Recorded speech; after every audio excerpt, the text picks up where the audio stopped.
Ya oke, assalamualaikum warahmatullahi wabarakatuh. Sobat coding semuanya, apa kabar? Di video kali ini kita mendapatkan kesempatan untuk membahas tentang apa itu compiler. Di video sebelumnya kita sudah sempat membahas bahasa pemrograman C++ ya. Dimulai dari sejarahnya sampai kita membutuhkan compiler untuk mempraktekkan bahasa pemrograman C++. Jadi bagi kalian yang ingin mengetahui lebih lanjut tentang compiler, simak video ini sampai selesai.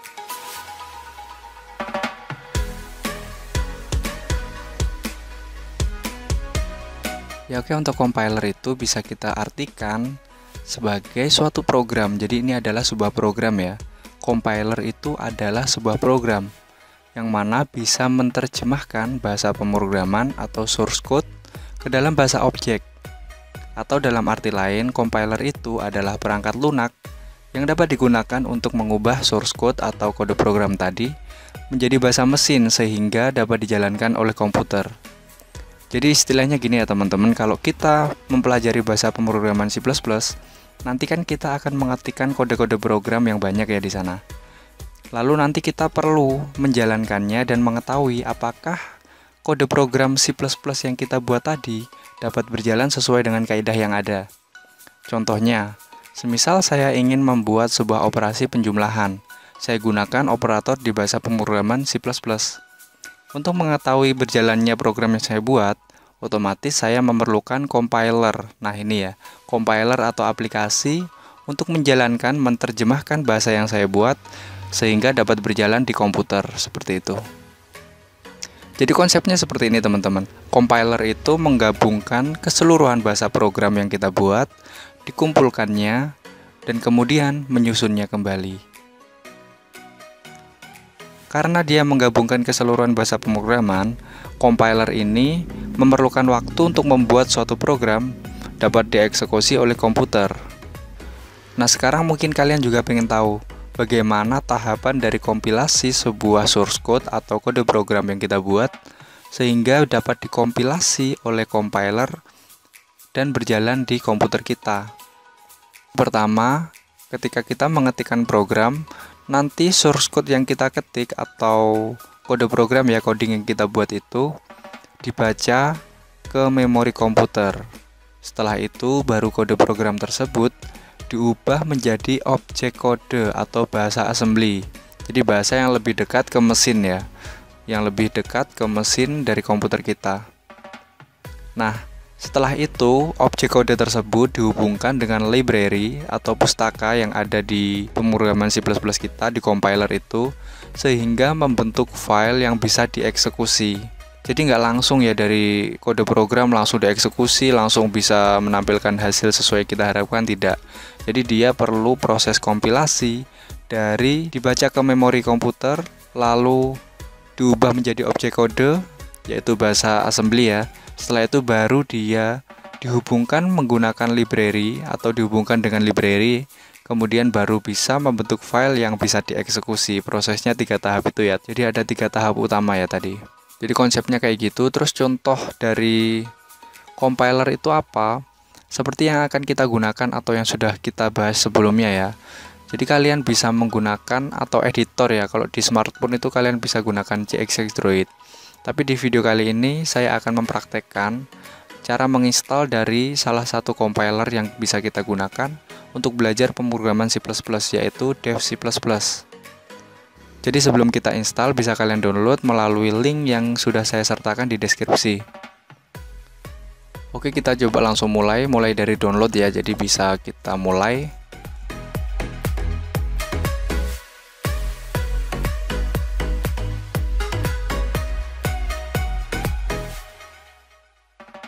Ya, jadi ini ya teman-teman untuk halaman downloadnya. Jadi di source4g.net, lalu ini ada aplikasi yang akan kita gunakan atau compiler ya, Dev C++. Kita langsung saja bisa download di sini menggunakan button download yang tersedia. Kita biarkan saja dia nanti bisa langsung download otomatis. Soalnya sekarang ini masih proses. Your download will start shortly. Ya di sini ada detikan nanti. Ya, filenya nggak terlalu besar ya teman-teman, cuma 48,1 MB. Kita tunggu sampai proses downloadnya selesai, nanti kita install.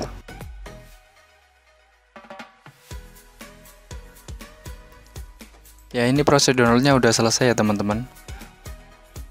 Kalau sudah, kita cek filenya di folder downloadan kita.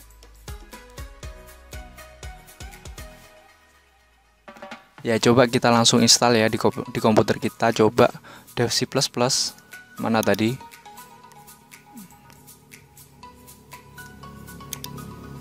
Ya, ini dia. Jadi langsung saja kita double klik di sini ya.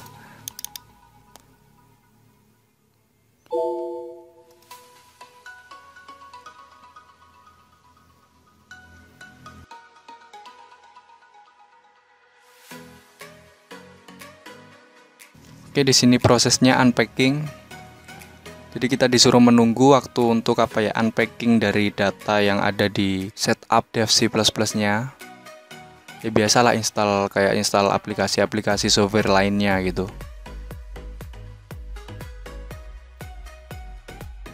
Ya, jadi sekarang kita disuruh untuk please select a language. Jadi untuk memilih bahasanya terserah kita. Bisa kalian gunakan Bulgarian atau yang lainnya, saya pakai yang Inggris aja ya. Langsung oke. Ya, ini ada lisensi agreement. Ya biasanya kalau install gitu langsung saya I agree gitu. Ya, ini komponen apa saja yang kita perlukan untuk kita install di komputer kita bersama dengan paket installer dari dev C++. Saya defaultkan saja ya, langsung next. Nah, untuk destination foldernya bisa kalian pilih sesuai dengan keinginan kalian. Karena di sini disk saya ya, C itu tinggal sedikit, jadi saya ubah, saya pindah di disk yang lainnya. Ya, saya taruh di disk D. Ya, saya taruh di apps. Saya kasih folder namanya dev cpp gitu, dev cpp. Ya, lalu saya oke. Ya, jadi folder ini nggak harus sama kayak yang saya buat ini ya teman-teman, bisa kalian sesuaikan. Kalau kalian nggak pengen mengubah, bisa langsung tadi defaultnya yang C, terus program file itu nggak usah kalian ubah, jadi langsung install aja nggak apa-apa. Jadi kalau pengen mengubah, baru kalian ikuti seperti ini, mungkin di disk yang lainnya silahkan. Ya, langsung install, dia langsung proses, ekstrak, dan yang lainnya. Kita tunggu aja sampai selesai ya.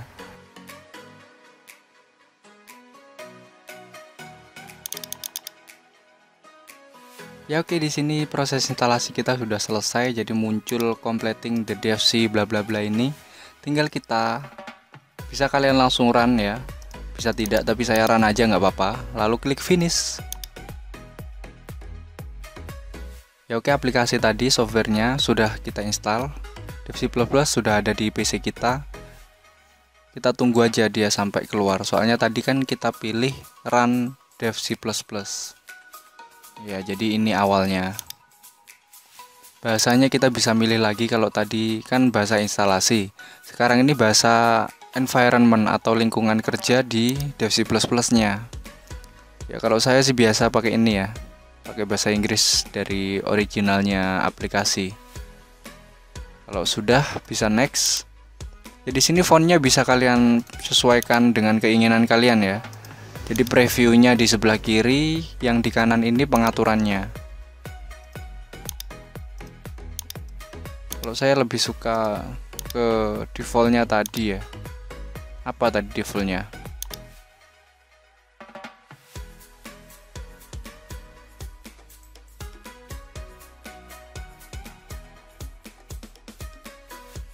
Ya, jadi di sini bisa kalian pilih fontnya, terus color, lalu bisa iconnya. Jadi di sini ada classic yang awalnya putih itu ya teman-teman.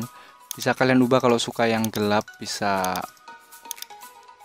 pakai ini Twilight, bisa Visual Studio, Borderland biru ya. Ya, terserah kalian mau pakai yang mana. Saya coba di sini pakai yang GS. Coba ya. Ya kelihatan. Jadi saya pakai yang GS Hacker ini. Terus untuk fontnya saya suka ya ini, untuk konsola sini sudah simple kayak gini, nggak usah saya ubah. Ya ikonnya juga saya standarkan, langsung saya klik next, lalu saya klik OK.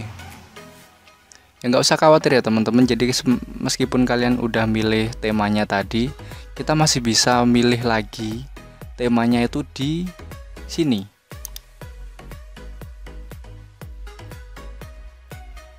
Di editor option. Jadi kita bisa ubah temanya di sini. Ada fontnya, lalu colornya.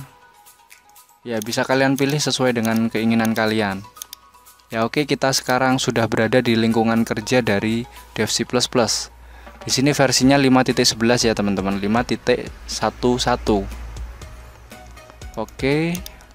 Sekarang saya pengen close dulu ya aplikasinya. Saya pengen buka awal Dev C++-nya lewat shortcut yang ada di desktop. Ya, saya pengen buka coba. Nah, sekarang kita coba membuat satu file baru untuk membuat sebuah kode program yang akan kita lakukan. Ya, dia itu ada di menu file, lalu new. Ya. New source file. Kayak gitu. Jadi di sana, atau kalau shortcutnya kalian pakai di keyboard itu tinggal kombinasikan Ctrl dan N, tinggal Ctrl dan N, dia akan membuat sebuah kode program yang baru gitu ya. Kita close saja ya. Jadi kayak gini. Coba saya ketikkan di sini program pertama.